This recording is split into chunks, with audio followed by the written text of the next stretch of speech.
Welcome to the New Books Network. Hello, and welcome back to New Books in Law, a channel on the New Books Network.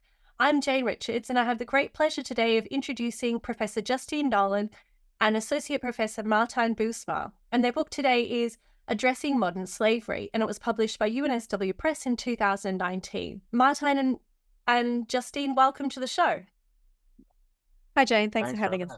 Oh, it's my pleasure. Now, just to get us started, I'm wondering if you could tell me a little bit about your book, and also a little bit about yourselves. How did you come together to write this great book, Addressing Modern Slavery? We both work in sort of different disciplines, if you like. I've come from law and Martijn comes from business. But at the same time, a lot of our work overlapped and we had some interest, particularly around that time, I think, looking at issues in Australia on supply chains. And there was a growing interest in trying to understand the goods and services that were being provided in Australia, what sort of conditions they were being made in, where were they coming from, was it just overseas, was it in Australia? And, you know, in this topic, as you would know, you've sort of got to bring all these different perspectives together, and it's really helpful to have both a legal and a business perspective on it.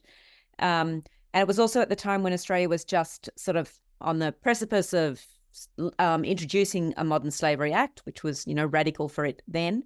And so we thought it would be interesting to bring those two together and for us to work together, you know, from different disciplines looking at these issues.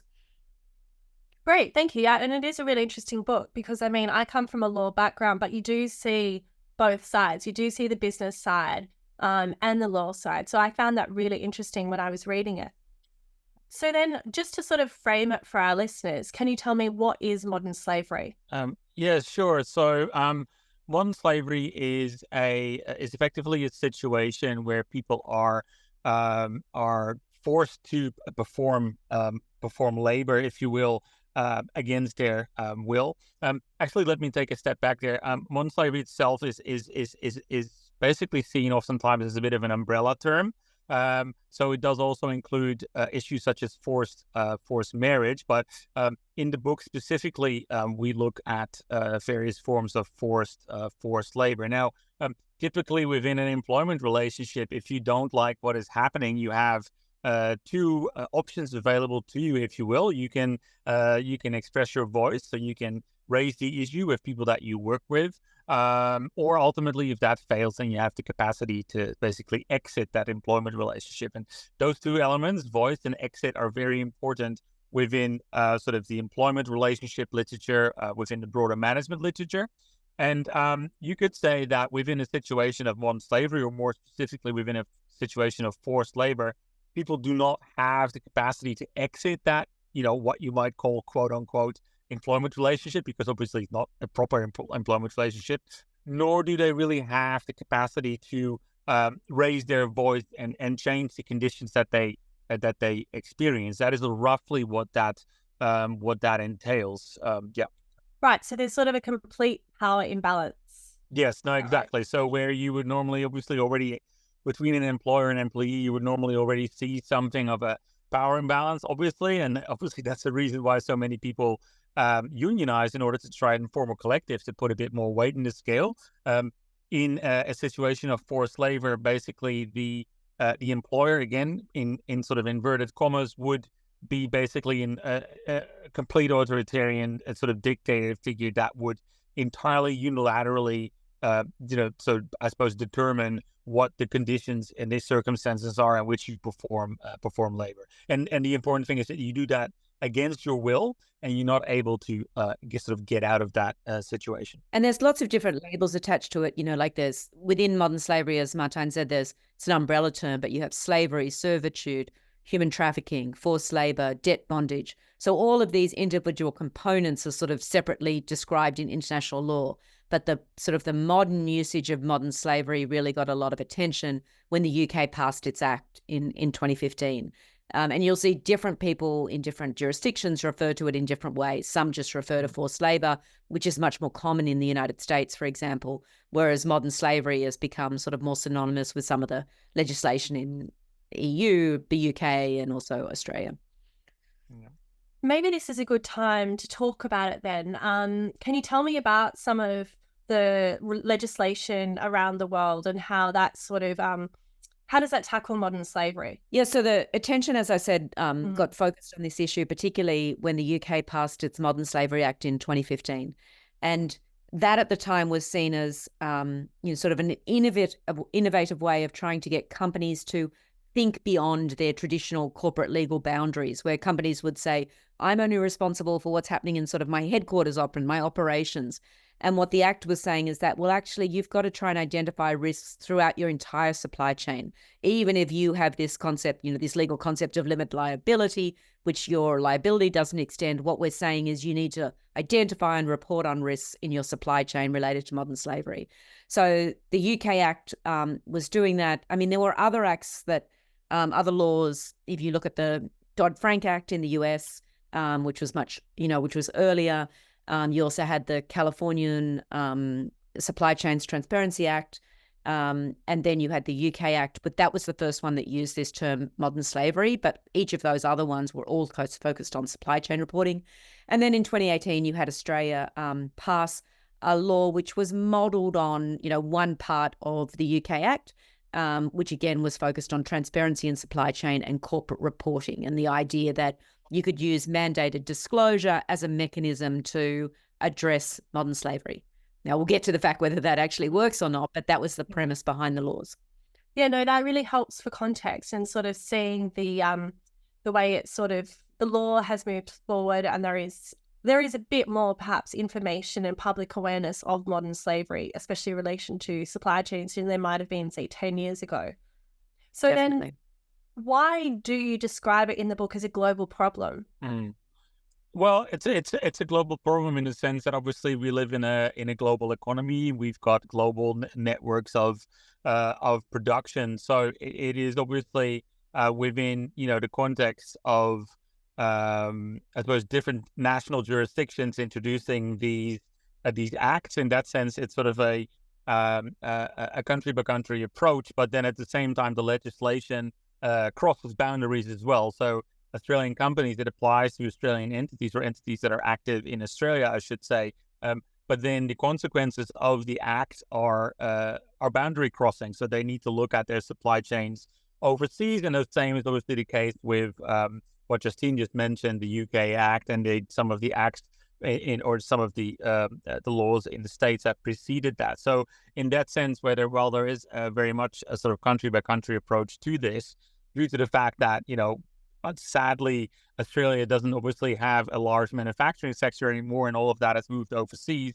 There are sort of, cross-border implications of these laws in terms of what companies are required to do overseas. So in that sense, it's very much a global problem and phenomenon. Yeah, and I was really surprised as I read that. I mean, coming from sort of like a consumer's perspective, just the extent how far modern slavery sort of infiltrates not in just to sort of the countries where people are, in these situations of exploitation, but, how it touches sort of every aspect of life for those of us who, don't think we're actually engaging in modern slavery. And so I want to ask you a little bit more about this.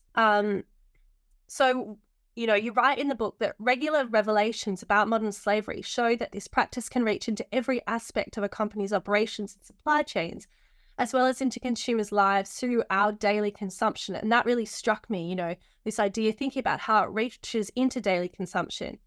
And you also go on to write that the business narrative of aligning people, planet, and profits is now commonplace, but it's not always accompanied by meaningful action. In our view, too few companies are walking the talk. So perhaps we'll talk about more in sort of more detail about this later, but just sort of by way of introduction, can you explain why too few companies are walking the talk? Because it's hard. It's hard to make substantive change. And to tackle a problem like modern slavery, which is often in the lower tiers of supply chains, it's there. It's not always easy to sort of uncover and address. It takes effort, it takes money, it takes time, and it takes a real commitment from companies to do it. So we'll see now that, there's a lot more pressure on companies to be sustainable, to be more responsible. And for many companies, that means talking to their direct supplier, what might be known as their tier one supplier.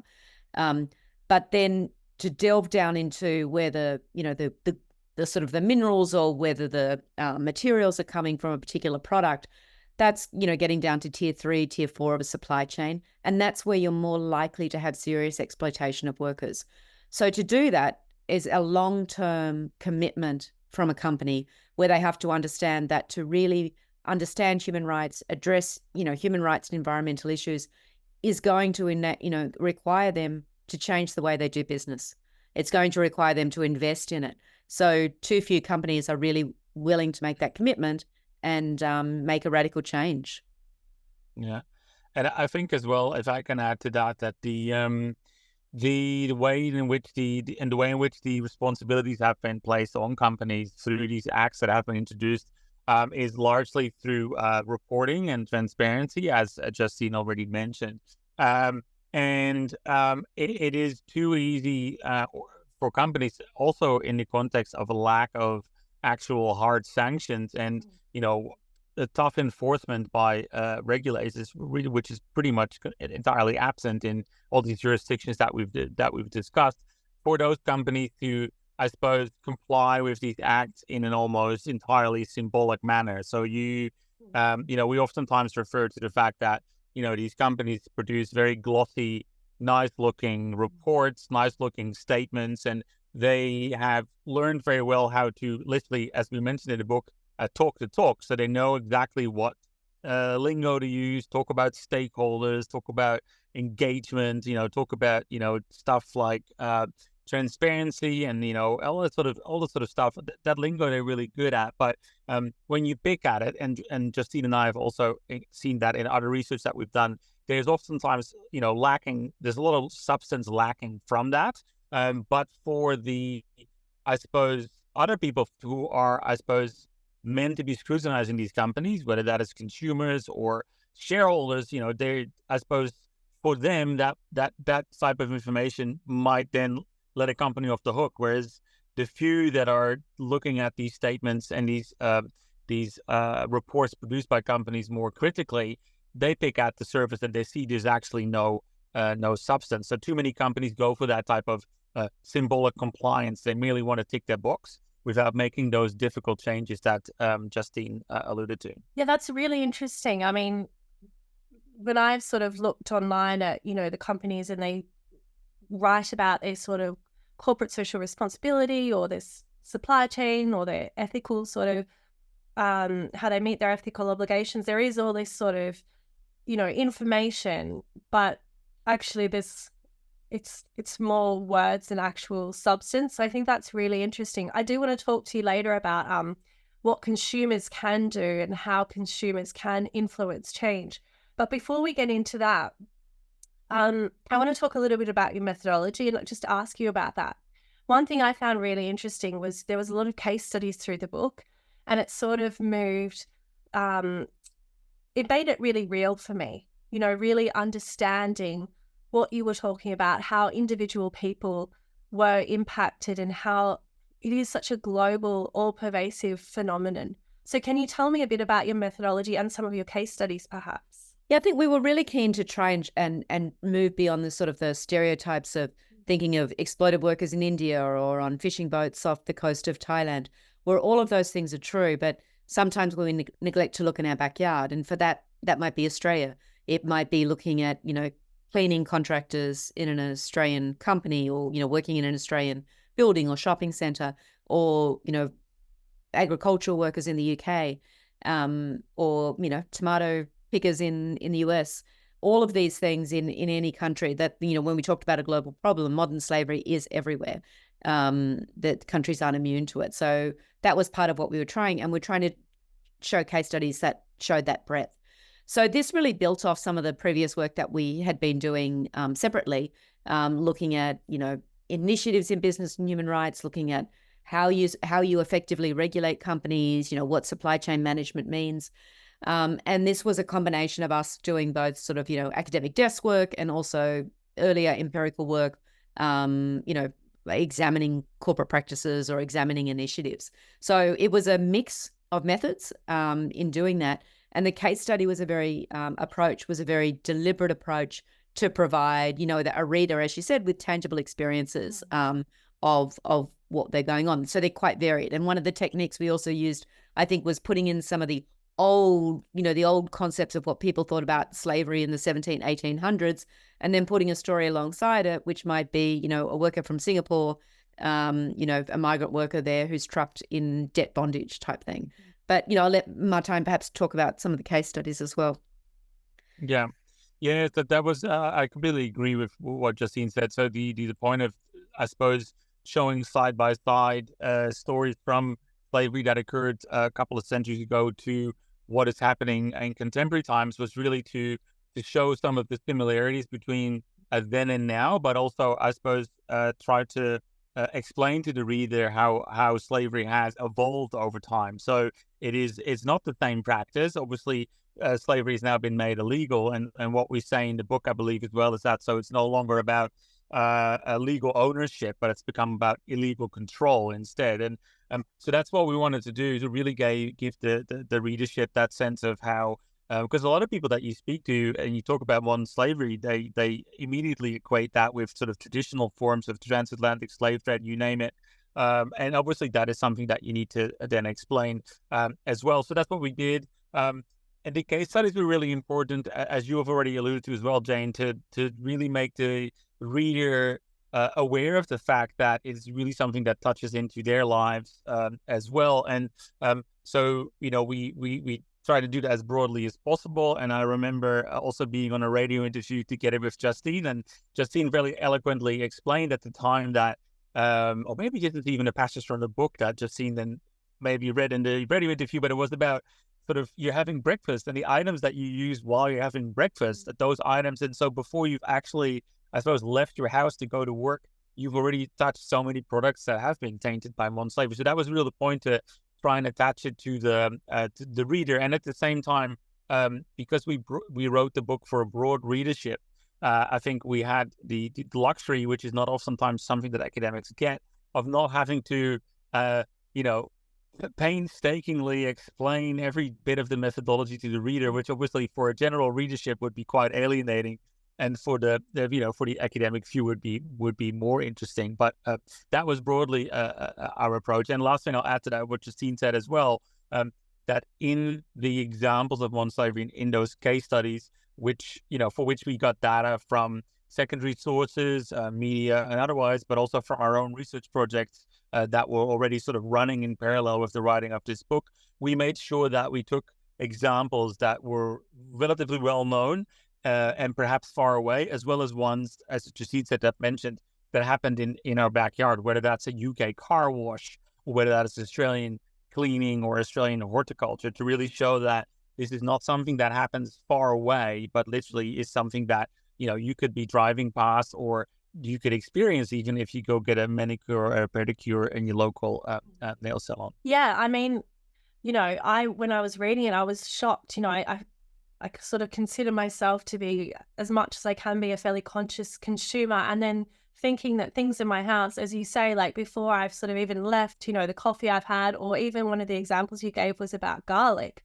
The garlic I'm buying could be a product of modern slavery. So that was really, it's sort of a real wake-up call. So while I didn't enjoy reading that per se and having that sort of reflection, at the same time, I think it's really important, and that's a really important message that came through in the book. And I think it's not about making people feel guilty all the time or thinking that they can't have anything or use anything. What you're trying to do is increase people's awareness of things that, when we get them, there's often a long chain of where they've come from. And if things are really, that cheap and it's too good to be true, it usually is too good to be true, because there hasn't been an ability to ensure those profits are shared with the people who've put the work into the product. So, it's trying to make people think about, it's not just about coffee, it's not just about chocolate. It might be about the soap you use, because that's coming from palm oil. It's the rubber in your shoes. It's all of these things. And then thinking about, what's my role in this? How do I do something, and how do I create change? And the first step in creating change is educating yourself and being aware. Yeah, I think that was a really important takeaway from the book. So then I want to ask you, before we sort of delve into the real detailed parts of it, what surprised you about writing this book? It it was probably less for me about writing it as more about the reaction to it in some ways, in that there was a really broad interest from a really wide range of people who were interested in the book. Business people were interested in the book, the sustainability people within companies, but also investors. You'd come across random places where investors had read the book. We did something at a sort of a literary festival in Australia, where there was a massive audience of people who were just generally interested in understanding this topic in a very mainstream, book festival, readers festival. And so that I thought was really interesting to me, that this is a topic, though, even though the terminology is new, it resonated with people, and also people felt like this is something that perhaps, it's time to think about more. We can't keep going on like this, that this might prompt a way of, thinking about this and how do we change it. Yeah, no, that's really interesting. So let's talk about this. Second chapter is on global supply chains, and you've touched on this a bit already. So let's talk a little bit more about this. So you describe global supply chains as pervasive and intractable. And you write that economic globalization and business innovation have outpaced the development of internationally binding norms concerning corporate responsibility for labour standards and human rights. Why is this such a key issue? Well, I think it's important to realize that that a lot of the labor abuses or labor exploitation or forms of forced labor that we see are, as a result of demand for particular cheap products that we have. So, in Australians or people in the UK would want to get, products at a cheap price, whether that's a T-shirt or coffee or chocolate or any good that might be tainted by forced labor. And I think it's important to see that in the context of the global economic system, and what we refer to when we say that the sort of economic development and the pace of globalization in that sense has outpaced the development of laws and, I suppose, legal frameworks that can deal with that. Is that really that in sort of the early days of economic globalization, it was just a bit of a wild west, in a sense, where companies would, and this still happens, but the companies would shift production to wherever it was cheapest, particularly if production could be easily shifted, if it didn't need particular, on the ground technical infrastructure. If you could get stuff cheaply from somewhere else, you just back up and leave. And if there was an issue, oftentimes companies would just cut and run. So they wouldn't try and remediate anything, they would just cut and run. And oftentimes and this is also still the case, oftentimes those areas, regions, and countries that would be most appealing to those countries would be the ones that would have weakest labor laws or labor laws that wouldn't be enforced, and that would have basically no minimum wage. And that was in the very early days, and we have come, I suppose, a couple decades on, we've made some developments that are initiated by companies, oftentimes sadly following tragedies, and some countries have also introduced some, I suppose, legislative efforts. But I think for us, it was really important to sort of show that it is not a nefarious activity that just sort of appears out of the blue or something like that. It is connected to consumer demand. It is connected to companies wanting to make profits.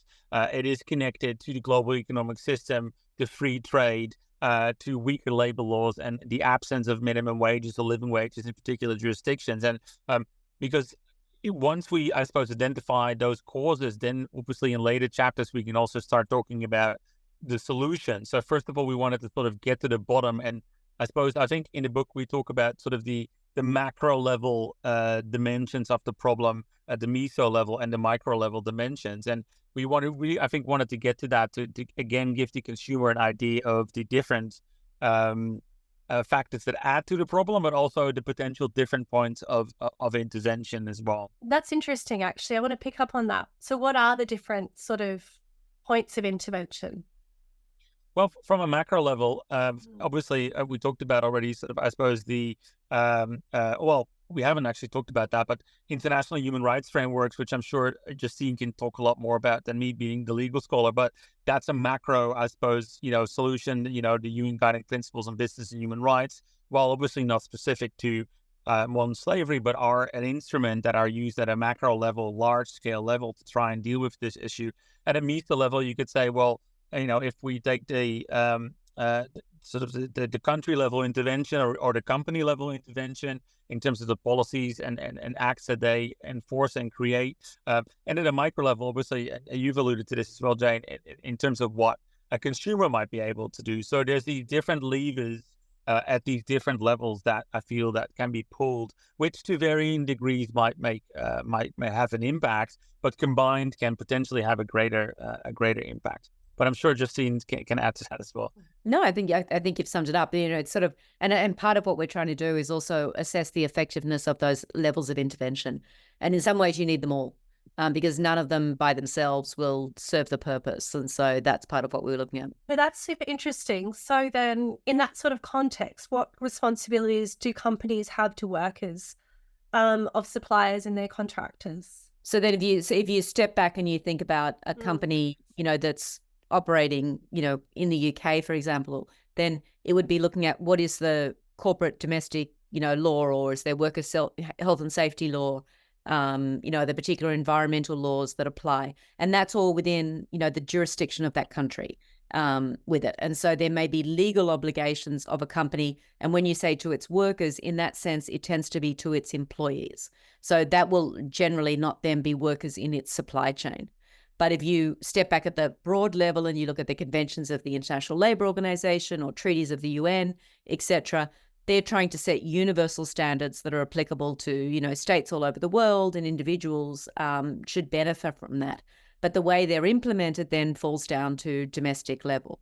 So the problem you have with things like modern slavery is it doesn't stop at borders, but laws tend to stop at borders. So, the domestic laws that govern the conduct of a company and its employees are within the territory, of the UK. But when the UK company is sourcing from Bangladesh, then you get this vacuum. And while the international framework would then try and apply universal standards, it lacks an enforcement framework. So that's where you see something as pervasive and exploitative as modern slavery slip through and basically say, who's going to regulate it? Who's going to control it? And that's where you're starting to see new innovative laws or new approaches like the EU is looking at now with its corporate sustainability directive to try and tackle that sort of and permeate borders. So I want to go back something, Justine, you said earlier about how if it's too cheap to be true, sort of, if it's too good to be true because it's too cheap, then it probably is. And I understood that, but then also what struck me was when you wrote about luxury goods, because I sort of assumed, and I'm sure perhaps incorrectly, that if things are more expensive, then the supply chain should be, protecting workers and moving away from modern slavery. Are these assumptions fair? Well, I think probably the first one is fair, but not so much the second. Yeah. So generally, the companies that market themselves on price are very much just focused on that. And there's often then no room to move in terms of, protecting workers or providing a premium to workers or paying a wage that is a living wage or even a, feasible wage that's a compliant minimum wage, etc. But the opposite is not always true. So then some companies which sell at a really high premium, it's about how that money is distributed in the supply chain. So does it mean that there's a higher, that there's higher labor costs within that? It might be the situation, but it doesn't always mean that the wages being paid are higher, but it might be more intensive work that's taking a longer time. So there's, higher cost, but they're not necessarily paying workers more. But it is true that there's a lot of, relationship between skill level and products and goods and services as well. And some of those goods like clothing, which tends to be in the lower skill area, and there's a high supply of workers for it, then you're not being, you don't get premium wages paid. So, so I think that the cheaper the goods are, that should make you look, but you shouldn't automatically assume that you've paid more for a product, that company is fairly distributing those profits down the supply chain. Yeah.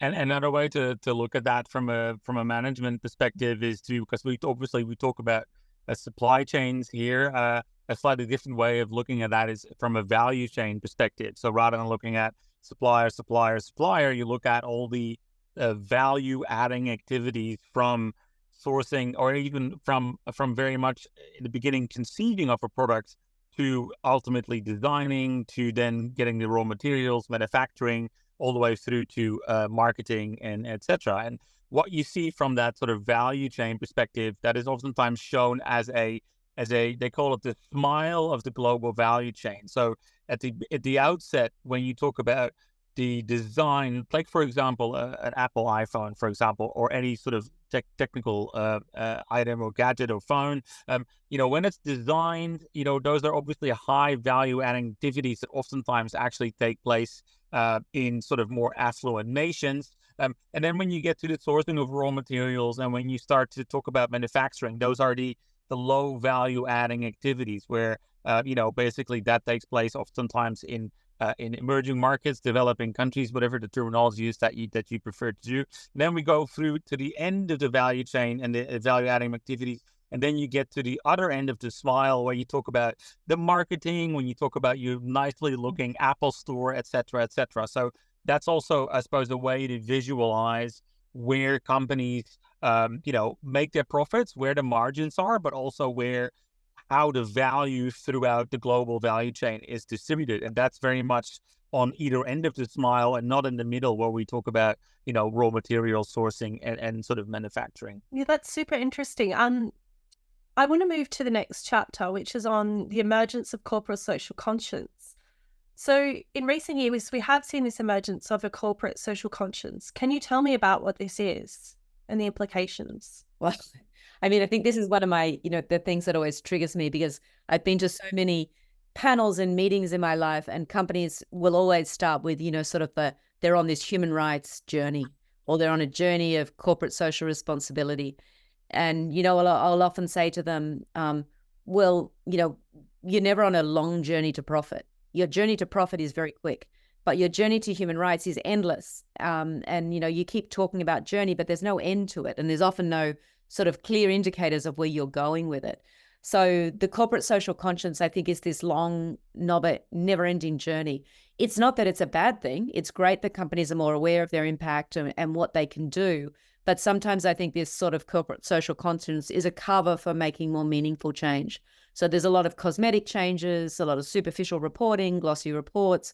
But in terms of thinking about, how do I actually rejig my business practice? How do I get a fairer distribution of my, profits, and how I distribute that along the supply chain? There are companies definitely who are doing that, but the vast majority of the hundreds of millions of companies in the world are not. If you look at something like the UN Global Compact, which is still the world's sort of largest sustainability initiative, sort of more around education, etc., I think there's maybe about 9,000 or 10,000 companies in that these days. There's hundreds of millions of companies in the world. So, most of those millions of companies are still sort of ducking and weaving and figuring out, how do I avoid real change around climate or human rights, and how do I just keep my business as usual approach? Yeah. And I think the sort of the corporate sort of social conscience has also emerged more in response to these types of legislation that have been introduced, or in response to consumers making particular demands. So it's not like some form of self-enlightenment has suddenly taken place amongst senior management, where they were like, well, hold on a minute, we need to reinvent ourselves and reinvent the way that we do business. It's been very much, let's say, in response from government, and in to some extent in response to the market. So it's been very much sort of prompted by external stimuli, which I think also already says a lot about it. And it's not some sort of spontaneous soul searching that has been occurring. Or it's in relation to a tragedy like Rana Plaza. Then everybody starts to act. So what you tend to find is that companies are reactive, not proactive. So has activism played any sort of role in influencing company attitudes and business practices in this space? Yeah, 100%. Yeah. Yeah, I mean, there's a lot more pressure on companies these days. I mean, it's not like it's a new thing in the last 10 years. If you think back, particularly, to the sort of the really strong bout of corporate social activism in the 1970s, where you saw, real huge global pressure on companies like Nestle. So it's not that this is just emerging, in the last few years, but I would say there's a more consistent and coordinated approach, less ad hoc. And it's now also being supported in some jurisdictions by regulation. So there's sort of, there's a structure to it. There's also finances coming into it. You are seeing the growth of ethical investment funds. So the questions investors are asking companies are highly relevant to that. So you get this sort of confluence of factors. And one of them is activism, which is critical to keeping pressure on companies, but it's now being supported by other real, useful levers. Yeah, I totally agree with that, but I would need to make the caveat there that we're, specifically when we talk about the really large companies in the world, they have annual revenues that are many times the size of the gross domestic, product or annual income of like a medium-sized country. So I think that while many companies, or potentially, all companies, fear bad headlines, they fear activist investors, they fear protesters outside their office, they fear, civil society organizations or NGOs chaining them up or chaining the sort of the front doors of the head office, etc. At the same time, their influence and their lobbying is quite substantial, right? So I think as well there are limits as well to what activism can achieve. Specifically, if you talk about these really, really large companies that, again, have these, annual revenues that are many times the size of the GDP of medium-sized countries, they have sort of, I suppose, almost nation-state type sovereignty in terms of what they can get away with. And not to veer too far away from the modern slavery topic, but we can see this in the context of taxes and tax evasion as well. So they obviously have been, international companies, multinational companies have been aggressively lobbying against any form of tax reform and want to keep the possibility for themselves to aggressively avoid paying taxes. And there's very limited capacity, even among nation states, to rein that in and to try and make sure that those companies pay their fair tax. So while activism is important and has established, has made lots of changes and has had an influence, I think that we shouldn't forget how powerful companies have, especially the largest companies have become in today's day and age. So then, is corporate social responsibility the same as the concept of business and human rights? No. So I think that, sort of from the 1970s through to the 1990s, there was sort of a growing understanding and emergence of CSR as a concept. And CSR, corporate social responsibility, tends to be sort of, where that social conscience emerged from. But it's very much a pick and choose voluntary approach. Sometimes it might be associated with philanthropy. Sometimes it might be, companies sponsoring a charity to go and paint houses for a day. And all of these fall within this broad rubric of CSR. And it was useful in that it started to have the conversation, but probably not useful enough to really move the needle. And now you'll see companies often talk more about that CSR language is gone. They'll often talk about sustainability. They'll talk about business and human rights. And business and human rights is sort of a trying to actually apply an established framework of international laws and apply it not just to the state, to the governments, but also to companies. And so to spread that and diffuse responsibility. So it's not just sort of talking about a wish list and a moral, wouldn't it be nice if a company does this? It's saying we have international human rights laws, we have international labor laws, and companies, you have to abide by them. So having a more, sort of a much more concerted and clear framework for how companies operate. And for context, in many business schools that I'm aware of, I won't name names, but corporate social responsibility is often taught as part of the marketing discipline, which I think says it all in itself. It's more of a marketing exercise than anything else. So moving to the next chapter, which is titled Regulating the Business of Modern Slavery, Law, What Is It Good For? You've alluded to this already, but tell me more. What is law good for in this space? Well, I think law is very... is critical in establishing a framework for regulation, but we can't rely on law to do everything by itself. So just because there's a law doesn't mean that magically corporate behavior will change or all will implement it. But that also doesn't mean that law is useless. So you'll often have this discussion around international law and people are like, whoa, what is it useful for if it doesn't have an enforcement framework? But just because people, continue to commit murder doesn't mean that there shouldn't be a law prohibiting murder. And so at the same time, we've got to set frameworks and standards. And so the law is essential for that. And in this field in particular, in business and human rights, it's long relied on a soft form of self-regulation or guidance and directives, etc., but not a hard framework of law. And so now with something, like the Modern Slavery Act or the EU directive, you're starting to see the state, the government come back into the frame and say, actually, we have to set standards for what needs to be made transparent, what companies should do. And we also have to think about how that is enforced. So the Modern Slavery Acts, UK and Australia, have basically no enforcement. So they're, half laws, what I might call them. They're a good idea. They're setting standards. They're telling companies what they must do, but they don't provide the follow-up in terms of then regulating that. So law is a critical lever, but you can't then rely on law. You need finance, you need consumer activism, you need companies to understand that to implement it, they need to change their business practices. So there are all of these things, and law is just part of that package.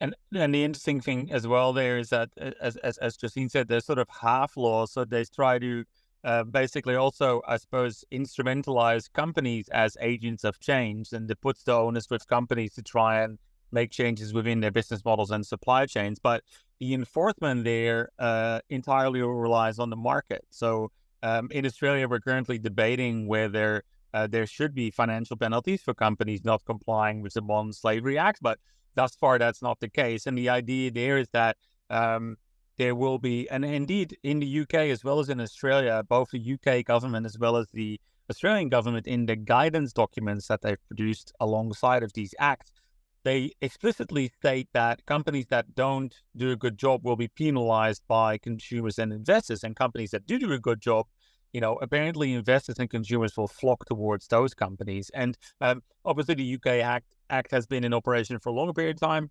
Australia has been enacted a little bit more recently, but any evidence is there to suggest that there is a so-called race to the top, or that the market is basically, doing this carrot and stick type spiel that will ultimately get companies to do the right thing. So in that sense, I think that, the laws are obviously there for good reason, but these half laws, as Justine mentions them, rely on these market ideals that we don't actually see play out appropriately in practice. Hence, we're also having these discussions in Australia now to see whether we need to rely more on hard sanctions, such as financial penalties, in order for these companies to do the right thing. I mean, if you thought about how if you're crafting a law that you want to be effective, and you craft a law that then outsources the enforcement to the market, and if you think about, okay, well, let's do that with tax law, for example. We'll say that you have to file taxes, but the government isn't going to follow up. So we're relying on you, out of the goodness of your heart, or your friend telling you to file the tax.